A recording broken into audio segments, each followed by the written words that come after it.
அழகே அழகு சீரியலோட அடுத்து வரப்போகிற எபிசோடுக்கான ப்ரோமோ பார்க்கலாம். தங்கராஜ் பார்த்தீங்கன்னா, இப்போ ரேவதி அப்படி சொல்லி கூப்பிட்டுட்டு வந்துட்டுருக்காரு. என்னங்க சொல்லுங்கள் என்ன ஆச்சு அப்படி சொல்லி கேட்கவும், வீட்டில் 2-3 நாளாக ஒரே பிரச்சனையா, மாமா கால் பண்ணியிருந்தாரு. நைட்டு அத்தை பேசும்போது கூட என்ன சொன்னாங்க அத்தைன்னு சொல்லி கேட்டேன். ஒன்றும் இல்லை, எதுவுமே பிரச்சனை இல்லை, எல்லாம் நல்லா இருக்காங்கன்னு சொன்னேன். ஏன் என்கிட்ட எல்லாத்தையும் மறைச்ச நீ ரேவதி? உன் மனசில் என்ன நினச்சிட்ருக்க? நீ நடந்துட்டுருக்கிறது ஒன்று கூட இப்போல்லாம் வர வர சரியில்லை. பாஸ்வேர்டு போட்டிருக்க, அது நான் போட்டு கொடுன்னு கேட்கும்போது எனக்கே தெரியாமல் மறைச்சி போடுறேன். யார்கிட்டயோ அடிக்கடி வந்து மெசேஜ் பண்ணுற, ஃபோன் பேசுகிற, அதை கேட்டால் என் ஃப்ரெண்டுன்னு சொல்கிற. அத்தை பேசுனது எதுவுமே என்கிட்ட சொல்லலை. நீ என்ன நினச்சிட்ருக்க? என்ன எதுவுமே உனக்கு தெரியாது, நம்ம இஷ்டத்துக்கு எதுனா ஆட்டம் போட்டுட்ருக்கலான்னு நினச்சிட்ருக்கியா அப்படி சொல்லி தங்கராஜ் வந்து பயங்கரமாக கோவப்படுறாரு. வீட்டில் 2 நாளாக நடந்துட்டுருக்கிறதெல்லாம் ஒரு பிரச்சனையா? மதி வந்து சுரேஷை கை நீட்டி அடிச்சிட்டா அப்படிங்கிறதுக்காக அம்மா வந்து ரொம்ப வந்து ஒன்றுமே இல்லாத விஷயத்தையெல்லாம் பெருசு பண்ணிகிட்ருக்காங்க. தேவையில்லாத வேலையெல்லாம் வச்சிட்ருக்காங்க. இதை வந்து ஒரு பிரச்சனையாக அவங்க பண்ணிகிட்ருக்காங்க. இதை உங்ககிட்ட சொல்லி அது ஒரு பிரச்சனையாக போகணுமா? அதனால தான் நான் சொல்லலை அப்படின்னு ரேவதி சொல்கிறாங்க. ஓ, உங்கள் வீட்டில் இருக்கிற பிரச்சனையை என்கிட்ட சொன்னால் அது தீராது, அது இன்னும் கொஞ்சம் பெருசாகணும்னு நீ நினச்சிட்ருக்கியா அப்படி சொல்லி தங்கராஜ் கோவப்படுறாரு. அப்படி சொல்லலைங்க, இது சின்ன விஷயம், அதை எதுக்கு உங்ககிட்ட சொல்லிட்டு இருந்தால் நான் சொல்லலை அப்படின்னு. சின்ன விஷயன்றதுனால தான் மாமா எனக்கு கால் பண்ணி சொன்னாரா அப்படி சொல்லி தங்கராஜ் வந்து கோவப்படுறாரு. அப்பா எதுக்கு உங்களுக்கு கால் பண்ணாருன்னு தெரியல. அப்பாவோட இன்னர்ஸ் எல்லாம் வந்து மதிய தொய்விக்க சொல்கிறது அம்மா தப்பு தானே அப்படி சொல்லி ரேவதி சொல்கிறாங்க. என்ன தப்பு? பெரியவங்களுக்கு வந்து சேவை செய்கிறது வந்து தப்பா உனக்கு? பெரியவங்க துணியை துவைச்சி போடக்கூடாதா? அதுக்கு ரூல்ஸ் பேசிகிட்டு இருப்பாளா அந்த மாதிரி?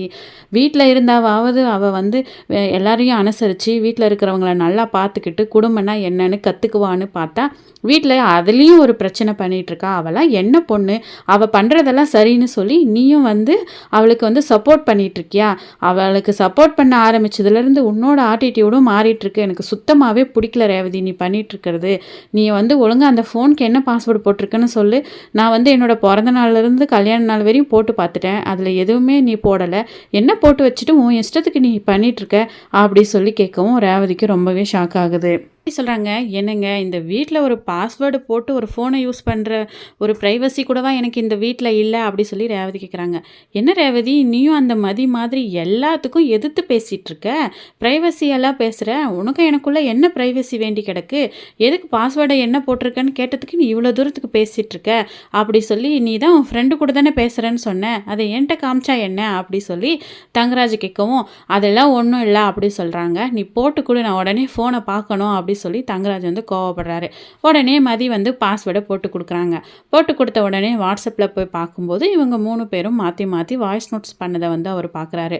அப்போது நீங்கள் 3 பேரும் திட்டம் போட்டு தான் எல்லாத்தையும் பண்ணிகிட்ருக்கீங்க. நீ கொடுக்குற பிளானில் தான் அந்த மதி எல்லாத்தையும் பண்ணுறாளா, இல்லை மதியை பார்த்து நீ கற்றுக்கிட்டியான்னு தெரியல. மாற்றி மாற்றி எல்லாத்தையும் திட்டம் போட்டு சிரிச்சுக்கிட்டு எல்லாத்தையும் நீங்கள் வந்து எக்ஸிக்யூட் பண்ணியிருக்கீங்க அப்படின்னு சொல்லி தங்கராஜ் கேட்குறாரு. அதெல்லாம் ஒன்றும் கிடையாது. நாங்கள் அதாவது மதி மலர் பேசுகிறது தப்புனா அப்போ அம்மா பண்ணுறதும் தப்பு தானே அப்படின்னு நான் அன்றைக்கே சொல்லிட்டேன். பெரியவங்களை மேலே தப்பு சொல்கிறது ரொம்ப பெரிய பாவம், அதை நீ செய்யக்கூடாதுன்னு நான் சொல்லியிருக்கேன். நீ திரும்ப திரும்பவும் உன்னோட அம்மா அப்பாவுக்கு சப்போர்ட் பண்ணாமல் அந்த வந்த மதிக்கு சப்போர்ட் பண்ணிகிட்ருக்கியா? அவள் உன்னோட தம்பியவே கை நீட்டி அடிச்சிருக்கா, உனக்கு அது பெருசாக தெரியல. இன்றைக்கி மாமாவோட துணியை வாஷ் பண்ண மாட்டேன் அப்படின்னு சொல்லியிருக்கா, அது உனக்கு தப்பாக தெரியல. நீ அந்த மதிக்கு சப்போர்ட் பண்ணிகிட்ருக்கியா நீ அப்படி சொல்லி தங்கராஜ் வந்து கோவப்படுறாரு. நீங்களே நல்லா உட்காந்து யோசிச்சு பாருங்கள். நம்ம வீட்டில் கூட வந்து வேலைக்காரங்க தான் எல்லா துணியும் துவைச்சி போடுறாங்க, அதில் என்னங்க இருக்குது அப்படி சொல்லவும், ஓ நீ அந்த அர்த்தத்தில் தான் நீ இதெல்லாம் பண்ணிகிட்ருக்கியா, நாளையிலேருந்து நீ என்னோட துணியும் அம்மாவோட துணியும் கையில் தான் துவைச்சி போடணும் அப்படி சொல்லவும் ரேவதி ரொம்ப ஷாக் ஆகுறாங்க. என்னங்க புதுசாக ஏதாவது ஒரு பிரச்சனையை பண்ணிகிட்ருக்கீங்க, இப்போ என்ன ஏதாவது ஒன்று பண்ணி அந்த மதியை திருத்திடலான்னு நீங்கள் நினைக்கிறீங்களா?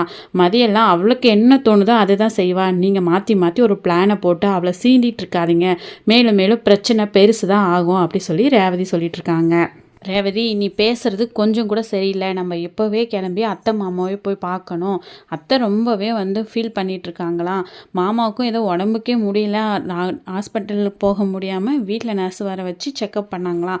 உடனே போய் பார்க்கணும் அப்படி சொன்ன உடனே ரேவதி மனசுக்குள்ளே நினைக்கிறாங்க, அப்பா ஏதோ பெருசாக பிளான் போட்டிருக்காரு போல், என்னென்னு தெரியலையே, சரி போவோம் அப்படி சொல்லிட்டு போகவும் உடனே வீட்டுக்கு போன உடனே, வாங்க மாப்பிள்ளை, வீட்டில் என்னெல்லவோ நடக்குது. இப்போல்லாம் சுரேஷ் பாக்கியராஜ் கூட வந்து வீட்டில் நடக்கிறது எதுவும் ஒரு பெரிய பெரிய விஷயமாவே எடுத்துக்கிறதில்ல. அவங்க பொண்டாட்டி என்ன சொல்கிறாங்களோ அதெல்லாம் கேட்டுக்கிட்டு பண்ணிகிட்ருக்காங்க. உங்களுக்கு எதுவுமே ரேவதி சொல்லலையா மாப்பிள்ளை அப்படி சொல்லி இப்போ லக்ஷ்மி வந்து அழுகுறாங்க. அழாதீங்க அத்தை அப்படி சொல்லிட்டு இப்போ பார்த்தீங்கன்னா மதியை கூப்பிட சொல்கிறாங்க. மதி வந்த உடனே என்ன நடந்துட்டுருக்கு இந்த வீட்டில் இருக்கிறவங்களே வந்து நிம்மதியாகவே நீ வச்சுருக்க மாட்டியா? ஏதாவது ஒரு பிரச்சனையை பண்ணி அவங்க உடம்புக்கு முடியாமல் ஆகணுமா? அவங்க இந்த வீட்டில் இருக்கிறதே உனக்கு பிடிக்கலையா மதி அப்படின்னு சொல்லி கேட்கவும் மதிக்கு பயங்கரமாக கோவம் வருது. என்ன பேசிகிட்டு இருக்கீங்க நீங்கள்? திடீர்னு வந்தீங்க, வீட்டில் என்ன நடந்துச்சு ஏதுன்னு கூட கேட்கவே இல்லை. வந்த உடனே வந்து வீட்டில் இருக்கிறவங்கள கஷ்டப்படுத்துகிறேன்னு சொல்கிறீங்க. நான் எதுவுமே சொல்லலை. அத்தை சொல்கிற எல்லா வேலையும் தான் நான் செஞ்சேன். ஆனால் இப்போ பார்த்தீங்கன்னா அத்தை மாமாவோட இன்னஸெல்லாம் என்னை துவைக்க சொல்கிறாங்க. அது சரியில்லைன்னு சொன்னது ஒரு தப்பா? உங்களுக்கு குத்தமா? அப்படி சொல்லி மதி சொல்லவும், பெரியவங்க உன்னோட அப்பா அம்மா வந்து இப்போ நீ துவைக்காமல் கூட இருந்திருக்கலாம் உன்னோட அப்பா அம்மா. ஆனால் அவங்க துவைச்சு போடுன்னு கேட்கும்போது நீ துவைக்க மாட்டியா அப்படி சொல்லி கேட்கவும், மதி நீங்கள் வேணும்ன்ட்டே வந்து ஏற்கனவே இருக்கிற பிரச்சனையை டபுள் ஆக்க பார்க்குறீங்க அப்படின்னு சொல்கிறாங்க. அதனால தான் நான் இவர்கிட்ட சொல்லலை. இவர் வந்து இதை பெருசு பண்ணிகிட்ருக்காரு அப்படி சொல்லி ரேவதி சொல்லவும், வாயை மூடு ரேவதி அப்படி சொல்லி தங்கராஜ் வந்து கோவப்படுறாரு. இப்போ வந்து ராகவனும் சொல்கிறாரு, இந்த வீட்டில் எங்கள் 2 பேர்த்துக்கோட பேச்சுக்கு மரியாதையே இல்லை. வர வர முதல்லலாம் பொண்டாட்டியை கேள்வி கேட்டுட்டு இருந்தாங்க. இப்போ இவங்க 2 பேரும் கேள்வியும் கேட்கறதில்ல. அதை திரும்ப திரும்ப பேசினாலும் அதனால் ஒன்றும் ஆக போகிறதில்ல, அமைதியாயிரு அப்படின்னு சொன்னால் லக்ஷ்மியும் அமைதியாக இருக்க மாட்டேங்கிறா. என்ன பண்ணுறதுனே தெரியல, எனக்கே உடம்புக்கு முடியாமல் மாதிரி ஆயிடுச்சு. வர வர இந்த வீட்டில் நம்ம ஏதோ ஒண்டிகிட்ருக்கோம், இவங்க சொல்கிறத கேட்டுட்ருக்கோம். நம்ம எதுவுமே பேசக்கூடாது, நம்ம எதுவுமே சொல்லக்கூடாது. சொன்னால் தப்பு, போலீஸ் ஸ்டேஷன் போவாங்க, அதுக்கு மேலேன்னா அடிப்பாங்க. அந்த ரேஞ்சில் தான் இந்த வீட்டோட கண்டிஷன் போயிட்டுருக்குது மாப்பிள்ளை. என்னவோ இந்த வீட்டோட நிம்மதியே போயிருச்சு அப்படின்னு சொல்லி எல்லாத்தையுமே மதி மேலே பழிய தூக்கி போடுற மாதிரி இப்போ ராகவனும் பேசிகிட்டு இருக்காங்க. இப்போ வந்து என்ன சொல்கிறீங்க மாமா, ஏன் இப்படியெல்லாம் பேசுகிறீங்க அப்படின்னு மலர் சொல்லவும், மலரெல்லாம் எது சொன்னாலும் கேட்டுட்டு அமைதியாக இருப்பா, எவ்வளோ வேலை வச்சாலும் செய்வா, ஒரு வார்த்தை கூட எதிர்த்து பேசுனதில்லை. அது எல்லாமே வந்து பார்த்துட்டு இருந்தாலும் பாக்யராஜும் எதுவுமே பேச மாட்டான். ஆனால் இப்போ எல்லாருமே பேசுகிறாங்க, எல்லாருமே ஒரு கருத்து சொல்கிறாங்க. எங்களோட பேச்சுக்கு தான் இந்த வீட்டில் மரியாதை இல்லை அப்படிங்கிற மாதிரி ராகவன் சொல்லிட்டு இருக்காரு. அதுவும் நான் பார்த்துக்கிட்டு தான் இருக்கேன் அப்படின்னு சொல்லி தங்கராஜ் சொல்கிறார். இது எல்லாமே மதி வந்து புதுசாக கிரியேட் பண்ணுற ரூல்ஸ்னால வர்றது தான். வீட்டில் ஏற்கனவே எப்படி இருந்தாங்களோ அதுக்கு தகுந்த மாதிரி வந்த மருமகள் மாறிக்கணுமோ தவிர, மருமகளுக்கு என்ன பிடிக்குதோ அதுக்கு தகுந்த மாதிரி வீட்டில் இருக்கிறவங்க யாரும் மாற மாட்டாங்க அப்படின்னு சொல்லி தங்கராஜ் வந்து பயங்கரமாக அட்வைஸ் பண்ண ஆரம்பிக்கிறாரு. ஏன் மாறக்கூடாது அப்படின்னு சொல்லிட்டு மதி கேட்குறாங்க. இந்த மாதிரி எதிர்த்து எல்லாத்துக்கும் இரண்டாவது பிடிச்சி பேசுகிறது தான் வீட்டில் பிரச்சனை வர்றதுக்கு காரணம். பெரியவங்க விட்டு கொடுத்து போக மாட்டாங்க, அவங்க வாழ்ந்து முடித்தவங்க, அனுபவப்பட்டவங்க. ஆனால் வீட்டுக்கு வந்த மருமக நீ தான் சின்னவ, கொஞ்சம் பெரியவங்களுக்காக விட்டு கொடுத்து போக மாட்டியா மதி? ஆரம்பத்திலேருந்து இப்போ வரையும் இதே தான் சொல்லிகிட்ருக்க, ஆனால் நீயும் கேட்ட பாடே இல்லை, இந்த வீட்டில் நிம்மதி வந்த பாடே இல்லை அப்படி சொல்லிட்டு இப்போ தங்கராஜ் சொல்லிட்டுருக்காரு. அதெல்லாம் ஒன்றும் இல்லை, நீங்கள் தான் வேணும்ன்ட்டே இவ சொல்கிறதெல்லாம் கேட்கணுமா அப்படின்னு சொல்லி பிடிவாதம் பிடிக்கிறீங்க. நான் சொல்கிறது சரியாக இருந்தால் கேட்டுட்டு போகிறதுல எந்த தப்பும் இல்லையே, அதை விட்டுட்டு இங்கே ஏன் துணியை போடுறீங்க, டீ டம்ளர் ஏன் குடிச்சிட்டு வைக்கிறீங்க, இதை செய்ய சொல்கிறீங்கன்னு கேட்குறது ஒரு தப்பா அப்படி சொல்லி மதி கேட்கவும், எதுவுமே பண்ண முடியாது மாமா, இந்த வீட்டில் நீங்கள் நிம்மதியாக இருக்கணும்னா இந்த சுரேஷ் மதி 2 பேரும் தனி கொடுத்துட்டு தான் போகணும், இல்லைனா இந்த வீட்டில் நிம்மதியே இல்லை அப்படி சொல்லிட்டு, நாங்கள் ஏன் என்னோட பையனை பிரியணும், இவ தேவையே இல்லை இந்த வீட்டில், இவளை வீட்டை விட்டு அனுப்பிடலாம் அப்படிங்கிற மாதிரி இப்போ வந்து லக்ஷ்மி பேசவும் ரொம்பவே ஷாக் ஆகிட்டு இப்போ வந்துட்டு மதி நின்றுட்டுருக்காங்க. சுரேஷ், பாக்யராஜ் எல்லாருமே எதுவுமே பேசுகிறதில்ல. நானும் அதே தான் சொல்கிறேன், இவ இந்த வீட்டுக்கு தேவையே இல்லை, சரிப்பட்டு வரமாட்டா, எல்லாத்துக்கும் ரூல்ஸ் போட்டுட்ருக்கா, இவ சொல்கிறத இந்த வீட்டில் இருக்கிறவங்க கேட்டால் மட்டும்தான் இந்த வீட்டில் நிம்மதி வரும் போல இருக்குது, அதெல்லாம் நமக்கு செட் ஆகாது, நம்ம ஆரம்பத்துலேருந்து எப்படி இருந்தோமோ அப்படி தான் இருக்க போகிறோம், இவளுக்காக நாம் ஏன் மாற்றிக்கணும் அப்படிங்கிற மாதிரி சுரேஷ் சொல்கிறாரு.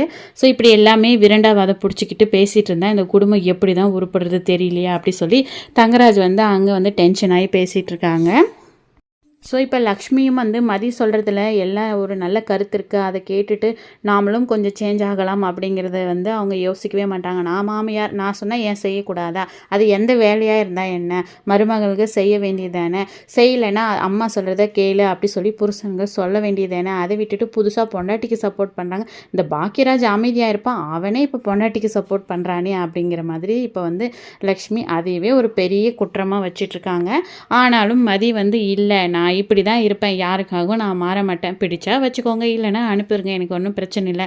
என்னோட அப்பா அம்மா நீ எப்போ வேணா வரலன்னு சொல்லியிருக்காங்க, நான் கிளம்பி போயிட்டே இருக்கேன். அதனால தான் என்னோட மனசு இன்னும் மாறல, இங்கத்துக்கு தகுந்த மாதிரி எப்போ என் மனசு மாறுதோ அப்போ நான் என் வாழ்க்கையை ஸ்டார்ட் பண்ணுறேன்னு சொன்னேன். அதுக்கு ஒரு பிரச்சனை, இந்த வீட்டில் எடுத்ததுக்கெல்லாம் நீங்கள் தான் எல்லா பிரச்சனையுமே பண்ணிகிட்ருக்கீங்க அப்படின்னு மதி சொல்லவும், இவளை இன்னுமே பண்ணவே முடியாது போல இருக்கே அப்படி சொல்லி பயங்கரமாக வந்து இப்போ வந்து தங்கராஜ் ஷாக் ஆகுறாரு. இதை எப்படி தான் கண்ட்ரோல் பண்ணுறதுன்னு தெரியலையா அப்படி சொல்லிட்டு வேலையை விட்டு நிறுத்தினாவது இவ அடங்குவா அப்படின்னு சொல்லி பார்த்தா, இவ வீட்டில் இருக்கிற எல்லாருக்கும் பதிலடி கொடுத்து பயங்கர டென்ஷன் பண்ணிகிட்ருக்காளே. ஏதாவது ஒன்று பெருசாக பண்ணணும், இவளை எங்கே அடித்தா அங்கே இவ வந்து அமைதியாகுவாளோ அங்கே பார்த்து அடிக்கணும், அவங்க வீட்டில் இருக்கிறவங்களுக்கு யாருக்காவது ஒரு பெரிய பிரச்சனையை உண்டாக்கணும், இல்லைனா இவெல்லாம் அடங்கவே மாட்டா அப்படி சொல்லி தங்கராஜ் வந்து மனசுக்குள்ளே பயங்கரமாக பிளான் பண்ணுறாரு. ஸோ அடுத்து தங்கராஜோட பிளானை எப்படி மதி முறியடிக்க போகிறாங்க, எப்போவுமே அவங்க வந்து மனம் தளராமல் அவங்க என்ன நினைக்கிறாங்களோ அதை செய்வாங்க அப்படி சொல்லி வெயிட் பண்ணி பார்க்கலாம். உங்களுடைய கருத்துக்களை சொல்லுங்கள், மறக்காம இந்த வீடியோக்கு ஒரு லைக் போடுங்க.